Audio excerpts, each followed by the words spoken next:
അതിപ്പോൾ ഞാൻ പറഞ്ഞുതരാം. ഒന്ന് ഞാൻ പണ്ട് കോമഡി ഫെസ്റ്റിവൽ എന്ന് പറഞ്ഞിട്ടൊരു കോമ്പറ്റീഷൻ ഉണ്ടായിരുന്നു. അപ്പോൾ അതിനകത്ത് ഞങ്ങളുടെ ടീം സ്റ്റാർസ് ഓഫ് കൊച്ചിൻ പാഷാണ ഷാജിയുടെ നേതൃത്വത്തിലുള്ള ഞങ്ങളുടെ ഒരു ടീം ഉണ്ടായിരുന്നു. അപ്പോൾ അതിനകത്ത് ഞങ്ങളുടെ ഏറ്റവും ഹൈലൈറ്റ് സ്കിറ്റാർ. എല്ലാവർക്കും നമസ്കാരം. ഇന്ന് നമ്മൾ എല്ലാവരും കാണുന്ന രേണുസുതി നേരത്തെ രേണു ബിനു ആയിരുന്നു. എന്തോ ഞാലിയാക്കുഴി എന്ന് പറയുന്ന ഒരു സ്ഥലത്തെ ബിനു എന്ന് പറയുന്ന ഒരു വ്യക്തിയുടെ ഭാര്യയായിരുന്നു രേണുസുതി. എന്നാൽ ആ ബന്ധം വേർപ്പെട്ടതിന് ശേഷമാണ് കൊല്ലം സുതിയുമായിട്ട് റിലേഷനിലാവുകയും പിന്നെ കല്യാണം കഴിക്കുകയും രേണുസുതിയായി മാറുകയും ചെയ്തു എന്നാണ് പറയപ്പെടുന്നത്. ഞാൻ അതല്ല ആലോചിക്കുന്നത്. രേണുസുതി കല്യാണം കഴിക്കാതിരിക്കുകയെ എന്തേലും ചെയ്യണ്ടേ? ഞാനിങ്ങനെ ഇരുന്ന് കമന്റ് ബോക്സ് ഒക്കെ നോക്കുന്ന സമയത്ത് ഏതോ ബിനു ഞാലിക്കുഴി കല്യാണം ഗോലാണ്ടി എന്തേടെ എന്നാണ് ഞാനിരുന്ന് ആലോചിക്കുന്നത്. രേണുസുതി കെട്ടാതിരിക്കുക എന്ത് കോക്കനട്ടോ ചേട്ടെ. പക്ഷെ ഈ ഒരു വിഷയം കണ്ട് ബിനു രംഗത്ത് വന്നടേ. ബിനുവിന് രംഗത്ത് വന്ന് കാര്യങ്ങളൊക്കെ വിശദമായിട്ട് പറയുമ്പോൾ അതിന് എക്സ്പ്ലനേഷൻ രേണു കൊടുക്കേണ്ടി വരുമല്ലോ. അതാണ്. പക്ഷെ എന്തൊക്കെയോ വശപ്പശകൾ ഇവിടെയൊക്കെ ചീഞ്ഞ് നാറുന്നുണ്ട് കേട്ടോ. കുറെ ഒരു ചുരുളഴിയാത്ത രഹസ്യം പോലെ എന്തൊക്കെയോ കുറെ സംഭവങ്ങളുണ്ട്. ഈ കൊല്ലം സുതിയും രേണുസുതിയും കൂടി എത്ര പേരെ കല്യാണം കഴിച്ചെന്നോ കഴിച്ചില്ലെന്നോ ഒരു പിടിയും കിട്ടുന്നില്ല. ആരൊക്കെ എവിടെ നിന്നൊക്കെ രംഗത്ത് വന്നുകൊണ്ടിരിക്കുന്നു. ബിഗ് ബോസും വരാൻ പോണ്. രേണുസുതി എന്തെങ്കിലും കോൺട്രവേഴ്സി ഒക്കെ ഉണ്ടായി കഴിഞ്ഞാൽ സീറ്റ് ഉറപ്പ്. ആ ഒരു സെറ്റപ്പും കൂടി ഇവിടെ മണക്കുന്നുണ്ട്. എവിടെ നിന്നൊക്കെയോ ആരൊക്കെയോ വന്നിട്ട് ആരുടെയൊക്കെ വൈഫ് എന്ന് പറയുന്നു, ആരുടെയൊക്കെ ഭർത്താവ് എന്ന് പറയുന്നു, എന്തൊക്കെയോ ചപ്പ് ചവർ നടക്കുന്നു. എന്തായാലും ലേറ്റസ്റ്റ് ആയിട്ട് ഒരു ഇന്റർവ്യൂല് രേണുസുതി കല്യാണത്തിനെ പറ്റിയിട്ട് മുദ്രപത്രമൊക്കെ എടുത്ത് കാണിക്കുന്നുണ്ട്. നമുക്ക് അതൊന്ന് നോക്കാം. ഇവിടെ ഒന്നും കൂടെ ഞാൻ വായിക്കുവാണ്. The 4th schedule of the special marriage act 1954 പ്രകാരം ഞങ്ങൾ വിവാഹം ചെയ്തവരാണ്. ഇനി ഞാൻ സുധിച്ചേട്ടന്റെ ഫോട്ടോ വെക്കുന്നതിന്, സുധിച്ചേട്ടന്റെ പേര് വെക്കുന്നതിന് ഇവർക്ക് എന്നാന്നേ? ഞാൻ ഇന്ന് വരെ വേറൊരാളെ കല്യാണം കഴിച്ചിട്ടില്ലല്ലോ. ഇനിയോട്ട് കല്യാണം കഴിക്കാനും പോകുന്നില്ലെന്ന് തന്നെയാണ് എന്റെ വിശ്വാസം. അതായത് രേണു പറയുന്നത് ഞാൻ സുധിച്ചേട്ടന് മാത്രമേ കല്യാണം കഴിച്ചിട്ടുള്ളൂ, വേറെ ഒരു ബിനുവിനെയും ഒരു കൊയിലാണ്ടിയിലുള്ളവനെയും കല്യാണം കഴിച്ചിട്ടില്ലെന്നാണ് രേണു ഇവിടെ പറഞ്ഞു വെക്കുന്നത്. പക്ഷെ അങ്ങനല്ലടേ. ഈ ഇന്റർവ്യൂ വന്നതിന് ശേഷം ഇതിന് താഴെ വന്നിട്ടുള്ള കമന്റ്സ് ഒന്ന് വായിക്കാം. രേണു ബിനു എന്നൊരാളെ ആദ്യം കല്യാണം കഴിച്ചു എന്ന് കണ്ടിരുന്നു, നേരാണോ? നമ്മുടെ ആൾക്കാരൊക്കെ ചോദ്യവും കാര്യങ്ങളൊക്കെ ആയിട്ട് എത്തിയിട്ടുണ്ട്. ആരാണ് ബിനു? ഏതാണ് ബിനു? ബിനുവിലോട്ടും വരാം. പാസ്റ്ററേയും തേച്ചു സുധിയുടെ രണ്ടാം വൈഫിന്റെ ജീവിതവും കോഞ്ഞാട്ടയാക്കി അവനെ അടിച്ചു മാറ്റി അവന്റെ എല്ലാം ഊറ്റി. അതിന് ദൈവം കൊടുത്ത ശിക്ഷ കെട്ടുതാലി പൊട്ടിച്ചു. ഇപ്പോൾ ആമ്പിള്ളാരുടെ തോളിൽ കയറി ഊര് തെണ്ടി നടക്കുന്നു. മറ്റേ പെൺകുട്ടി നല്ല ഒരു വിവാഹവും കഴിച്ച് അടങ്ങി ഒതുങ്ങി കുടുംബത്തെയും നോക്കി പബ്ലിക്കിന്റെ മുന്നിൽ വന്ന് വിഴുപ്പ് അലക്കാൻ ഇഷ്ടമില്ലാതെ ജീവിക്കുന്നു. ഇതിങ്ങനെ പേ പിടിച്ച തെരുവ് നായ പോലെ നാട് മുഴുവൻ ഓടി നടന്ന് തെറി ഇരുന്നു വാങ്ങുന്നു എന്നും പറഞ്ഞ ആൾക്കാർ കമന്റ് ചെയ്യുന്നുണ്ട്. അതായത് സുധിച്ചേട്ടന് മറ്റൊരു സ്ത്രീയിൽ നിന്നും അടിച്ചെടുത്തു. അതാണ് ഇന്നലെ രംഗത്ത് വന്ന ആ ചേച്ചിയിൽ നിന്നും അടിച്ചെടുത്തു സുധിച്ചേട്ടനെ കൊണ്ടുപോയി രേണു. അപ്പൊ രേണു ആദ്യം വേറൊരു ബിനു എന്ന് പറയുന്ന വ്യക്തി ഉണ്ടായിരുന്നു, അങ്ങേരെ തേച്ചൊട്ടിച്ചിട്ട് സുധിച്ചേട്ടൻ്റെ കൂടെ വന്നു എന്നാണ് പറയുന്നത്. എന്തുവാടാ ഇതൊക്കെ?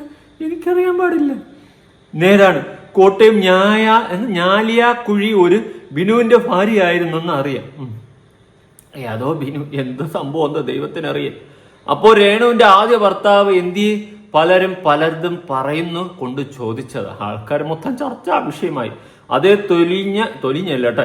ഞാലിയാക്കുഴി ബിനുവിനെ ലീഗലി വിവാഹം കഴിച്ചിട്ടുണ്ട്. നിയമപരമായിട്ട് ലീഗലി ഞാലിയാക്കുഴി ബിനുവിനെ വിവാഹം കഴിച്ചിട്ടുണ്ടെന്നാണ് രേണുവിനെ പറ്റിയിട്ട് ആൾക്കാർ പറയുന്നത്. പക്ഷെ രേണു പറയുന്നത് ഞാൻ ജീവിതത്തിൽ ഒരാളെ കെട്ടിയിട്ടുള്ളൂ, അതാണ് കൊല്ലം സുധി. എന്തുവാടെ എന്തൊക്കെ ചീഞ്ഞ് നാറിയ അഴിവി പുഴുത്ത അവസ്ഥയിലാണ്. ഒരു കാര്യം ഞാൻ പറയട്ടെ, നിങ്ങൾ കെട്ടാതിരിക്കുക. ഇനി എന്താന്ന് വെച്ച ചെയ്. പക്ഷെ നാട്ടുകാരുടെ മുന്നിൽ വന്നിട്ട് കള്ളം പറയരുത്. അങ്ങനെ കെട്ടിയിട്ടുണ്ടെന്ന് പറ, ഒരു കുഴപ്പമില്ല. ഒരാളെ കെട്ടിയതിനു ശേഷം അയാളുമായിട്ട് ഡിവോഴ്സ് ആയതിനു ശേഷം അടുത്ത ബന്ധത്തിൽ വന്നെന്ന് പറയുന്നത് ഒരു തെറ്റില്ല. പക്ഷെ അയാളെ വച്ചും കൊണ്ട് അടുത്ത ബന്ധത്തിൽ പോയാൽ നമുക്ക് അക്സെപ്റ്റ് ചെയ്യാൻ പറ്റില്ല. അത് നമ്മുടെ എത്തിക്സ് ആണ്. എന്തായാലും ഇതിന് രേണു തന്നെ എക്സ്പ്ലനേഷൻ പറയണം. ഇത് ആകെ അവിയിൽ പരുവത്തിയിരിക്കുകയാണ്. ഇതെന്തുപാട് ഞാൻ എങ്ങാണ്ട് അറിയാണ്ട് ഈ ഒരു വിഷയത്തിൽ കയറി ഇടപെട്ട് വീഡിയോ ചെയ്ത് ഇപ്പൊ വൃത്തിയായിട്ട് ലൂപ്പിന്റെ അകത്ത് കിടന്ന് കറങ്ങുന്ന പോലെ എനിക്ക് ഫീൽ ചെയ്യുന്നു. സത്യമുള്ള കാര്യം പറയാം. പക്ഷെ എന്തൊക്കെ കാണുന്നു. ഓരോ ദിവസം ആരൊക്കെയോ വരുന്നു, എന്തൊക്കെയോ പറയുന്നു, ആരുടെയൊക്കെ ഭാര്യയും ഭർത്താവും എന്നൊക്കെ പറയുന്നു. എന്താ ഇനി വേറൊരു വിഷയം ഇതിന്റെ ഇടയിൽ കൂടി വേറെ വഴിക്ക് നടക്കുന്നുണ്ട്. അതായത് ദയ അച്ചുവിനെ എല്ലാവർക്കും അറിയാതിരിക്കില്ല. ഈ ദയ അച്ചുവിനെതിരെ രേണുസുതി രംഗത്ത് കുറെ രംഗത്തായല്ലേ ഇത്. എന്തായാലും ആ രംഗത്തൊന്ന് കാണാം. കാര്യം എന്താണെന്ന് അടുത്ത് ദയ അച്ചു പിന്നാലെ പറയാം. നമുക്ക് എല്ലാവർക്കും കണ്ട് ഇവിടെ നിന്ന് സെറ്റിലാവും. എല്ലാരും വീഡിയോ ഇരുന്ന് കണ്ടോ. ഹലോ, നമസ്കാരം. ഞാൻ രേണുസുതിയാണ്. ഇവിടെ ഒരു ലൊക്കേഷനാണ് ഞാൻ വന്നേക്കുന്നത്. നമ്മുടെ വാഗമണ്ണില് ഒരു പുതിയ ആൽബമാണ്. അടിപൊളി ആൽബമാണ് കേട്ടോ. അപ്പം അത് ഒരു പ്രണയം ആൽബമാണ്. സോ പുതിയൊരു നായകനും ക്രൂ ഒക്കെ പുതിയ ആൾക്കാരാണ്. അപ്പം ഞാൻ വന്നത് ഈ ഒരു പുള്ളിക്കാരി ഉണ്ടല്ലോ, എനിക്ക് അവരുടെ പേര് ഞാൻ പറയുന്നില്ല. ഓക്കെ, പറഞ്ഞ പേര് പറയുന്നത് നിങ്ങളെങ്ങനെ അറിയുന്നത്? അവർ 24 മണിക്കൂറും എൻ്റെ വീഡിയോസിനാണ് അവർ എൻ്റെ വീഡിയോസ് എടുത്തിട്ട് എന്നെ കുറ്റപ്പെടുത്തി എടി പൊടി എന്നുള്ള വിളിച്ചുള്ള കാര്യങ്ങളാണ്. എൻ്റെ അനിയൻ പ്രതീഷ്, എൻ്റെ നായകൻ പ്രതീഷിനെ ഞാൻ ഫുഡ് വാരി കൊടുത്തതിന് പ്രതീഷിൻ്റെ വൈഫിനില്ല കുഴപ്പം. ഞാൻ റൂമിലിരുന്നോ അല്ലെങ്കിൽ വേറെ എല്ലായിടത്തും ഇരുന്ന് പാത്തും പതുങ്ങിയൊന്നും അല്ല അവന് വാരി കൊടുത്ത് അവന് എനിക്ക് ഫുഡ് വാരി തന്നതും. മനസ്സിലായോ? ഞാനത് ക്യാമറയ്ക്ക് മുന്നിലാണ് ചെയ്തത്, അല്ലാതെ നിങ്ങളാരും കാണിക്കുന്നില്ല, പാത്തൊന്നുമല്ല ഞാൻ കാണിച്ചത്. മനസ്സിലായോ? എന്നെ കുറേ നാളെ ഞാൻ നിങ്ങൾക്ക് മറുപടി തരുന്നില്ല എന്ന് വെക്കുന്നതുകൊണ്ട് ഞാൻ പൊട്ടിയൊന്നുമല്ല. പിടി കിട്ടിയോ? ചേച്ചി പിടി കിട്ടിയോ ഞാൻ ആരോടാ പറയുന്നെന്ന്? ചേച്ചി കുറേ ദിവസമല്ലോ തുടങ്ങിയിട്ട് എൻ്റെ ഫോട്ടോ എടുത്ത് ഞാൻ എന്നെ വാരി കൊടുക്കുവാണോടി. അവൻ മുതല പോലെ വാ തുറക്കുന്നു. അവനെ ഒന്നും പറയണ്ട കേട്ടല്ലോ. എന്നെ നിങ്ങൾ പറഞ്ഞു, എന്നെ പറയുന്ന എനിക്ക് കുഴപ്പമൊന്നുമില്ല. അവനെയോ അവൻ്റെ വൈഫിനെ പറയാൻ നിങ്ങൾക്ക് യാതൊരുവിധ അവകാശമില്ല. എന്നെ നിങ്ങൾ പറഞ്ഞു, എനിക്കൊരു വിഷയമില്ല കേട്ടല്ലോ. അപ്പം ചുമ്മാ ആവശ്യമില്ലാത്ത കാര്യത്തിന് വെറുതെ ഇടപെടും. നിങ്ങളുടെ ഒരു കാര്യത്തിനും രേണുസുതി ഇടപെടാൻ വന്നിട്ടുമില്ല, വരത്തുമില്ല. എന്നെ വെറുതെ വിട്ടേക്ക് കേട്ടോ. പിന്നെ ഞങ്ങൾ വാരിക്കൊടുക്കുവോ, ചിലപ്പോൾ ഞങ്ങൾ ഹഗ് ചെയ്യുമോ, അതൊക്കെ എനിക്കും പ്രതീഷിനും അല്ലെങ്കിൽ പ്രതീഷിന്റെ വൈഫിനും ഇടയിലുള്ള കാര്യങ്ങളാണ്. അത് നിങ്ങൾ അതിനകത്ത് ഇടപെടണ്ട കേട്ടല്ലോ. ഞാൻ എന്റെ സ്വന്തം അനിയനാണ് അവൻ, അവന്റെ സ്വന്തം ചേച്ചിയാണ് ഞാൻ. ഓക്കെ, എന്ത് കോപ്പില പരിപാടി ചെയ്യും, നമുക്കതൊന്നും ഒരു വിഷയമില്ല. പിന്നെ ഞാൻ ഒരു കാര്യം പറയാം, രേണു എന്തിട്ടാലും വൈറലാണ്. അതുപോലെ തന്നെ നെഗറ്റീവും പോസിറ്റീവും നിറഞ്ഞ ഒരു കമന്റ് ബോക്സ് ആയാലും പ്രതികരണങ്ങളാണ് എല്ലാം നമുക്ക് കാണാൻ സാധിക്കുന്നത്. ആ സ്ഥിതിക്ക് കുറച്ചൊക്കെ ഒതുങ്ങിയൊക്കെ ഇരിക്കുന്നത് ബെറ്റർ ആയിരിക്കും കേട്ടോ. എന്തിനാണ് നാട്ടുകാരുടെ തെറികൾ അവനും കൂടി കേൾപ്പിച്ചു കൊടുക്കുന്നത്? എന്തിന് ഈ വാരി കൊടുക്കണേക്ക് എന്തിനാണ് വീഡിയോ എടുക്കുന്നത്? അല്ലെങ്കിൽ എന്ത് കീരത്തിനാണ് അതൊക്കെ എടുത്തിട്ട് പബ്ലിക്കിൽ ഇട്ട് കൊടുക്കുന്നത്? നിങ്ങൾക്ക് തന്നെ അറിയാം അത് വൈറലാവുന്നും ആൾക്കാർ അഭിപ്രായം പറയുമെന്നും തെറിവിളി കിട്ടുമെന്നും എല്ലാം അറിയാം. അറിഞ്ഞു വെച്ചും കൊണ്ടൊരു കോൺട്രവേഴ്സി ഉണ്ടാക്കാൻ വേണ്ടിയിട്ട് കാണിക്കുന്ന കുറെ കോപ്രായങ്ങൾ, നെഗറ്റീവ് വീഡിയോയിൽ റീച്ച് ഉണ്ടാക്കി ആ നെഗറ്റീവ് പബ്ലിസിറ്റിയിൽ നിറഞ്ഞു നിൽക്കാൻ ആഗ്രഹിക്കുന്ന ഒരു ലേഡിയാണ് നമ്മുടെ രേണുസുതി. ഇതെനിക്കും അറിയാം, നിങ്ങൾക്കും അറിയാം. അതുകൊണ്ട് പല പല വിഷയങ്ങൾ ഉണ്ടാക്കി ഇതുപോലെ ആൾക്കാർ വല്ലതും പറയുമ്പോൾ വീണ്ടും വന്ന് അഭിപ്രായം പറയും. നെഗറ്റീവ് റീച്ച് കൊള്ളാം. പക്ഷെ എന്തോ വശപ്പശകൾ കുറെ കാര്യങ്ങൾ ഉണ്ടടെ. അത് ക്രമേണ കുത്തി പൊങ്ങി പുറത്ത് വരും. ഇതെല്ലാം എല്ലാവരും വെയിറ്റ് ചെയ്തിരുന്നു. പലതും ഇതുപോലൊക്കെ കേട്ട് ഞെട്ടി കോരിത്തരിക്കും. പല ബിനുവും പല വേറെ ഏതൊക്കെ ചേച്ചിയും എന്തൊക്കെയോ സംഭവിക്കണം. ഇനി ഇതിനൊക്കെ കാരണം ദയാച്ചു എന്താണ് ചെയ്തത്, ഏതാണ് ആ വീഡിയോ, നമുക്കൊന്ന് കാണണ്ടേ? കണ്ടിട്ട് വരാം.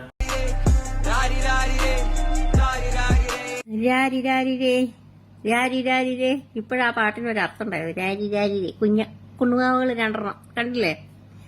അപ്പൊ വേറൊരു വീഡിയോ വിറ്റങ്ങളുടെ ഞാൻ കണ്ടു. ഇതേ സംഭവം. ഇത് കഴിഞ്ഞിട്ട് ഇവൻ ഈ വേട്ടാവളിയൻ, അതേ ഞാൻ പറയത്തുള്ളൂ, വേട്ടാവളിയൻ അല്ല. ഞാൻ ചോദിച്ചോട്ടെ, കഴിവ് തെളിയിക്കുന്നത് ഇവിടെ എന്താ പഞ്ചാബ് ഹൗസിലെ ഹരിശ്രീ ചോഹന്റെ പോലെ ഉണ്ടല്ലോ വെച്ചത്. ആകട്ടെ, ഈ വേട്ടാവളിയൻ സ്വന്തം ഭാര്യനെ വീഡിയോ കോൾ ചെയ്തിട്ട് ഇവള് ആ പെങ്കൊച്ചിനോട് ചോദിക്കണ്, നിന്റെ ഭർത്താവിന് ഞാൻ വാരി കൊടുക്കുവാന്ന് പറയും. അപ്പോഴേക്കും വാരി കൊടുത്തോട്ടെ, വിത്ത് പെർമിഷൻ ഭാര്യയുടെ. അപ്പൊ നമുക്കൊന്നും തോന്നത്തില്ലല്ലോ. അതെ, നമുക്കൊന്നും തോന്നത്തില്ലല്ലോ. ഞാൻ ഒരു കാര്യം പറയാം, ദയാച്ചു പറഞ്ഞ കാര്യം കറക്റ്റാണ്. എന്തിനാണ് ഇതൊക്കെ നാട്ടുകാരെ കാണിക്കുന്നത്? ഇങ്ങനെ കൊണ്ട് ഇടുന്നത് കൊണ്ടല്ലേ ഇത് വീണ്ടും ഇതാകുന്നത്. മീഡിയക്കാരെ വന്ന് നോക്കിയാൽ നിങ്ങൾ ഓരോ ബൈറ്റുകൾ എടുക്കുക, അവർക്ക് റീച്ചിന് വേണ്ടിയിട്ട്. അവരെ വന്ന് ഷൂട്ട് ചെയ്യുന്നു എന്ന് അറിഞ്ഞു വച്ചും കൊണ്ട് ഇതുപോലത്തെ ഓരോ കോപ്രായങ്ങൾ കാണിക്കാൻ നിൽക്കുന്നവരേണല്ലേ? എന്തിനാണ് നെഗറ്റീവ് ഇതെല്ലാം കൂടി എവിടെ കൊണ്ട് ചുരുട്ടി കൂട്ടി വയ്ക്കുമെന്നാണ് ഞാൻ ആലോചിക്കുന്നത്. എന്തായാലും ചേച്ചി പറഞ്ഞാട്ടെ, വേട്ടവാളെ ഞാനും വിളിക്കാറുണ്ട്. എനിക്ക് ഭയങ്കര ഇഷ്ടമുള്ള ശൈലിയാണ്. ഞാൻ മിക്കവരെ ഇങ്ങനെ വേട്ടവാളിയെന്ന് വിളിക്കാറുണ്ട്, എന്നെയും ചിലർ വിളിക്കാറുണ്ട്, സ്വാഭാവികം. ആ പാവം കൊച്ചിന് ഗതികേടും കൊണ്ട് കുഴപ്പമില്ല വാരി കൊടുത്തു അങ്ങനെയല്ലേ പറയുള്ളൂ. എന്തിനാടി കോപ്പയെ വാരി കൊടുക്കണ് എന്ന് ചോദിക്കും ആരെങ്കിലും? ചോദിക്കത്തില്ല. അതിന്റെ ഗതികേട് അത്രയും ഞാൻ പറയും. ഗതികേടിനെ അങ്ങ് മുതലെടുത്തു. ഇവനും ഞാൻ ഇവൾക്ക് വാരി കൊടുക്കട്ടെ, അടുത്ത ഡയലോഗ്. അത് കണ്ടുകൊണ്ടിരിക്കുന്ന അവളുടെ ഒരു ഗതികേട്, ഇത് കണ്ടുകൊണ്ടിരിക്കുന്ന നമ്മളുടെ ഒരു ഗതികേട്. ഒന്ന് ആലോചിച്ച് നോക്ക്. പറഞ്ഞാ പറയും, അയ്യോ മക്കളെ വളർത്തണം, ഞാൻ എന്ത് ചെയ്യും എന്ന്. ഷൂട്ടിങ്ങിന്റെ ഭാഗമായിട്ട് എന്തും ചെയ്തോട്ടെ. ഏത് സിനിമക്കാരാണ് ഇങ്ങനെ പബ്ലിക്കായിട്ട് ഓരോരോ ആൾക്കാർക്ക്, സിനിമാ നടികൾക്ക് വാരിക്കൂട്ടണം? ആരെങ്കിലും കണ്ടിട്ടുണ്ടോ? നിങ്ങൾ ആരെങ്കിലും കണ്ടിട്ടുണ്ടോ? സിനിമയിൽ ഒരുപാട് പേര് അഭിനയിക്കുന്നുണ്ട്, ആൽബത്തിൽ ഒരുപാട് പേര് അഭിനയിക്കുന്നുണ്ട്. അവരൊക്കെ ഈ പബ്ലിക്കിന്റെ മുന്നിൽ അങ്ങോട്ടും ഇങ്ങോട്ടും വാരി കൊടുക്കണം നിങ്ങൾ കണ്ടിട്ടുണ്ടോ? അങ്ങനെയൊന്നും കണ്ടിട്ടില്ല. ഈ പറഞ്ഞത് കറക്റ്റ് കാര്യമാണ്. വേറെ ഒന്നുമല്ല, അഥവാ അതിന് വാരി കൊടുത്താൽ കൂടി ഈ പറയുന്ന പോലെ പബ്ലിക്കിൽ കാണത്തില്ല. ഇത് മീഡിയ ഇത് വീഡിയോ ഷൂട്ട് ചെയ്യാൻ വേണ്ടിയിട്ട് ഓൺലൈൻ മീഡിയാസ് ഷൂട്ട് ചെയ്ത് ഇതിനെ വിഷയമാക്കി വൈറലാക്കി കുറെ ചർച്ചാ വിഷയം നെഗറ്റീവും അതും ഇതും കോപ്പും എല്ലാം കൂടിയൊക്കെ ആവാൻ വേണ്ടിയിട്ടുള്ള കോപ്രായങ്ങൾ. പിന്നെ ഒന്ന് ചീഞ്ഞ് മറ്റൊന്നിന്റെ വളമായി, മറ്റൊന്നും ചീഞ്ഞ് അതിന്റെ വളമായി ഇങ്ങനെ ആക്കി പൊക്കോണ്ടിരിക്കുകയാണ്. എന്താ ഈ ഒരു യൂണിവേഴ്സ് എന്ന് അവസാനിക്കുമെന്തോ? ഏത് വൃത്തികെട്ട യൂണിവേഴ്സ് ആയത്. എത്ര വലിയ വലിയ മഹാനടന്മാര് നടികളൊക്കെ ഉണ്ട്. അവരൊക്കെ ഇങ്ങനെ പബ്ലിക്കിന്റെ മുന്നിൽ ഓരോരുത്തർക്ക് വാരിക്കൊടുക്കുക ഷൂട്ടിങ്ങിന്റെ അടിയിൽ. വല്ലാത്ത ജാതി. ഈ കോമിക്കൊക്കെ കണ്ടു കഴിഞ്ഞു കഴിഞ്ഞാൽ അങ്ങനെ ഫോൺ എടുത്ത് വലിച്ചെറിയാനാണ് തോന്നുന്നത്. അപ്പൊ ഈ വേട്ടാവളിയനോട് എനിക്ക് ചോദിക്കാനേടാ, നിന്റെ ഭാര്യയോട് വീഡിയോ കോൾ ചെയ്തിട്ട് വാരി കൊടുക്കട്ടെ എന്ന് ചോദിക്കുമ്പോ എന്നിട്ട് അവൻ അടുത്ത ഡയലോഗ് പറയുന്നത് എന്താണെന്നറിയോ? ഞാൻ വീട്ടിൽ വന്നിട്ട് നിനക്ക് വാരിത്തരാന്ന്. എന്റെ അവൾക്ക് വേറൊരാളിനെ അടുത്ത് നിർത്തിയിട്ട് ചേട്ടാ ഞാൻ വാരി കൊടുത്തിട്ട ഇവന് എന്ന് പറയാൻ പറ്റത്തില്ലേ? സത്യം പറയാൽ ഇത് കണ്ടപ്പോ എനിക്ക് തോന്നിയത് എന്താണെന്നറിയോ? എന്നോടാണ് ഇവന് എന്നല്ല, ഇതുപോലെ വേട്ടാവളിയന്മാര് എന്റെ ഭർത്താവാണെന്നുണ്ടെങ്കിൽ ഇതുപോലെ ചോദിച്ചു കഴിഞ്ഞാൽ ചേട്ടൻ വീട്ടിലേക്ക് വരുമ്പോഴേക്കും ഞാൻ വേറൊരാളിനെ സെറ്റാക്കിയിട്ട് ഞാനും വീഡിയോ കോൾ ചെയ്യാ, ഞാനും വാരി കൊടുത്തോട്ടെ ചേട്ടാ, എന്റെ അവൾക്ക് വേറെ ആളൊക്കെ അവർക്ക് വാരി കൊടുത്ത നിനക്കെന്താ? ഞാൻ വീട്ടിൽ വന്നിട്ട് വാരി നിനക്ക് തരാ, ഞാൻ ഇപ്പൊ ഇവക്ക് വാരി കൊടുക്കണ്. നാണോ ഇല്ലടാ വേട്ടാവളിയാ നിനക്ക്? എടാ അഭിനയം വേറെ ജീവിതം വേറെ. 100% ഞാൻ യോജിക്കുന്നു. വേറെ ഒന്നും വേണ്ട. നാളെ ഞാനൊരു പെണ്ണെട്ടിയെന്ന് വെച്ചോ, ഇതുപോലെ ഞാനൊരു അഭിനയ സിംഹമായി സിനിമയിലൊക്കെ കയറിയെന്ന് വെച്ചോ, ഏതെങ്കിലും ഒരു നടി അടുത്ത് വന്നിരുന്ന് എന്റെ ഭാര്യ വിളിച്ചിട്ട് പറയണേ എന്റെ ചേട്ടായിക്ക് ഞാൻ വരി കൊടുക്കുന്നുണ്ട് കേട്ടോ എന്ന് പറഞ്ഞ് ഫോട്ടോ അയച്ചു കൊടുത്ത് അവള് ചിരിച്ചോണ്ടിരിക്കണം, അവളെ തരാടാ നിനക്ക് അണ്ണാക്കി തരാം എന്ന് മനസ്സിൽ പറഞ്ഞിട്ട് ചിരിച്ചും കൊണ്ടിരിക്കുകയാണ്. അപ്പൊ ഞാനും വലിയ കാര്യത്തിൽ ചിരിച്ചോണ്ടിരിക്കുകയാണ്. ഇതുപോലെ ഞാൻ കുറെ കഴിയുമ്പം വീട്ടിലോട്ട് പോകാൻ നിൽക്കുമ്പം അവള് വിളിക്കുന്നു, ചേട്ടായി അവിടെ ഇരുന്നോ, ഞാനിപ്പോ ഒരു ഫോട്ടോ അയച്ചുതരാം എന്ന് പറഞ്ഞ് വല്ലവനെയും വീട്ടിൽ വിളിച്ച് കയറ്റി അല്ലെങ്കിൽ അവളുടെ ഏതെങ്കിലും കൂട്ടുകാരൻ വന്നിരുന്ന് അവൾക്ക് വാരി കൊടുക്കുന്ന ഫോട്ടോ എടുത്ത് എനിക്ക് അയച്ചു തന്ന എന്റെ അവസ്ഥ എന്തായിരിക്കും? ഇതുപോലെ ഓരോ ആണുങ്ങളുടെ അവസ്ഥ എന്തായിരിക്കും? ആ രീതിയിൽ അവൻ ചിന്തിക്കണമായിരുന്നു. ഏവൻ ഈ രേണു സുധിക്ക് വാരി കൊടുത്തവനും അങ്ങോട്ട് വാരി ഇങ്ങോട്ടൊക്കെ വാരി കൊടുത്തവര് ഒന്ന് ചിന്തിക്കണമായിരുന്നു. നിന്റെയൊക്കെ കുടുംബം ഉണ്ടടേ, അവരെയൊക്കെ വിഷമിപ്പിക്കല്ലേ. അവര് ചിലപ്പം ഡയറക്റ്റ്ലി പറയില്ല, പക്ഷെ ഉള്ളിന്റെ ഉള്ളിൽ എല്ലാവർക്കും ഒരു പൊടിക്കെങ്കിലും ഈ പൊസസീവ് എന്ന് പറയുന്ന സാധനം ഉണ്ട്. അത് സ്നേഹമുള്ളടുത്ത് അത് ഉണ്ടാവും. കുറച്ചൊക്കെ നല്ലതാണ്, പക്ഷെ അതിന്റെ പീക്ക് ലെവലാവുമ്പോഴാണ് എനിക്ക് സഹിക്കാൻ പറ്റാത്തത്. അല്ലാതെ കുറച്ചൊക്കെ ഉണ്ടാവുന്നത് നല്ലതാണ് കേട്ടോ. അവൾക്കൊന്ന് ആലോചിക്കുന്നത് നല്ലതായിരിക്കും. അവളുടെ ഭാഗത്ത് നിന്നൊന്ന് ചിന്തിക്കണം. അവൾക്ക് ആരെങ്കിലും വാരി കൊടുത്തു കഴിഞ്ഞാൽ നിനക്ക് ഇഷ്ടപ്പെടുമെന്നും കൂടി നീ ചിന്തിക്കുമ്പോൾ നിനക്ക് അതിന്റെ ട്രാക്ക് ഏതാണ്ടങ്ങ് പിടികിട്ടും. എവിടെ മനസ്സിലായി കാണും എന്ന് വിചാരിക്കുന്നു. ആ വെങ്കൊച്ചിനെ മുതലെടുക്കുക. ദൈവം എന്ന് പറയുന്ന ഒരാള് കാണുന്നുണ്ട് കേട്ടോ. ഇതൊക്കെ നാട്ടുകാർ കണ്ടു കഴിഞ്ഞിട്ട് നിങ്ങളുടെ അടുത്ത് എന്തെങ്കിലും പറഞ്ഞു കഴിഞ്ഞാല് അയ്യോ പൊങ്കാലി ഇടുന്ന് പാവങ്ങൾ എങ്ങനെയെങ്കിലും ജീവിച്ചു പോക്കോട്ടെ എന്ന് അല്ലേ? ഒരു ദിവസം ഉണ്ടറാ നിനക്കൊക്കെ. Wait and see. എന്റെ വാക്ക് പിഴക്കത്തില്ല, ഓർത്തു വെച്ചോ. ഈ ദയാച്ചുവിന്റെ വലിയ ഫാനൊന്നുമല്ല ഞാൻ. മിക്കവാറും എനിക്ക് അവർക്കുമായിട്ടുള്ള സംഭാഷണത്തിൽ എതിർ അഭിപ്രായമാണ് എനിക്ക് വരാറ്. പക്ഷെ ഈ കാര്യത്തിൽ 100% ഞാൻ യോജിക്കുന്നു.